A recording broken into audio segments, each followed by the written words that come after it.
সবজি খুঁজতে বেশি দূর যাওয়া লাগে না। আমাদের বাসার নিচেই অনেক সুন্দর সুন্দর সবজি বিক্রি করা হয়। মনে হয় মাত্রই গাছ থেকে পেড়ে নিয়ে আসছে, এত টাটকা টাটকা সবজি এখানে পাওয়া যায়। আমি নিচে নামছি ডিম নেওয়ার জন্য। বাসায় ডিম শেষ হয়ে গেছে, নাস্তা বানাইতে যেয়ে দেখি ডিম নাই। গত 2 দিন অনেক মাংস খাওয়া হয়েছে, তো ভাবলাম আজ যেহেতু শুক্রবার তাহলে একটা মুরগি নিয়ে যাই।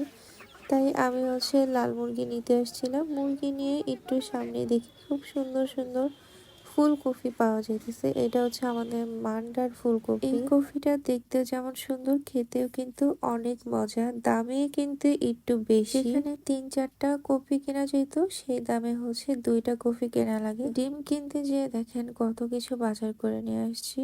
এখন আমি সবাইকে নাস্তা দিয়ে আমি নিজে নাস্তা করতেছিলাম। আজকে আমরা সবাই শর্টকাট নাস্তা করছি, কারণ শরীরটা অত ভালো ছিল না।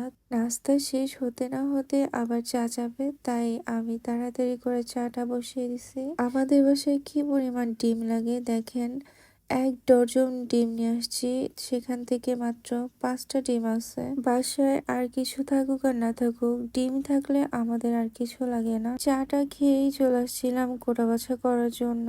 আজকে অনেক কিছু রান্না করব। তো এই সবজিটা আমি মাছ দিয়ে রান্না করব। মুরগি কাটার জন্য আম্মু আমাকে হেল্প করতেছিল, আর 2জন মিলে কাটা বাছা করলে একটু তাড়াতাড়ি হয়। সকালে যেহেতু সবাই হালকা পাতলা নাস্তা করছে, তাই ভাবলাম বাসে যেহেতু মুড়ি আর চানাচুর আছে, তাহলে একটু মুড়ি মাখিয়ে দিই। তো এখানে শসা আর টমেটো বেশি করে দিয়ে মুড়ি মাখাচ্ছিলাম। মাঝে মধ্যে আমরা এইভাবে মুড়ি মাখাই, তবে অনেক দিন পর পর। লাস্ট কবে এভাবে মুড়ি মাখিয়ে খাইছি ওরকম মনে নাই। মুড়িটা মাখানো শেষ, এটা দিয়ে আমি রান্না বসিয়ে দেব।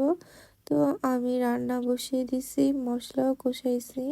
এদিকে সিম আলু দিয়ে আমার নিরামিষটাও প্রায় অর্ধেক রান্না হয়ে গেছে। এখন সবজি সেদ্ধ হলে এটা রান্না হয়ে যাবে। মাংসর জন্য যে মশলাটা কষাইছি সেটাও কষানো হয়ে গেছে। এখন আমি মুরগিটা দিয়ে দেব। মুরগিটা যেহেতু একটু বড়, তাই এটা সেদ্ধ হয়তো টাইম লাগবে। তো এটা কষাই আর অন্য চুলায় বাকি রান্নাগুলো কমপ্লিট করি। সিম আলু দিয়ে যে নিরামিষটা রান্না করছি সেটা কিন্তু প্রায় হয়ে গেছে।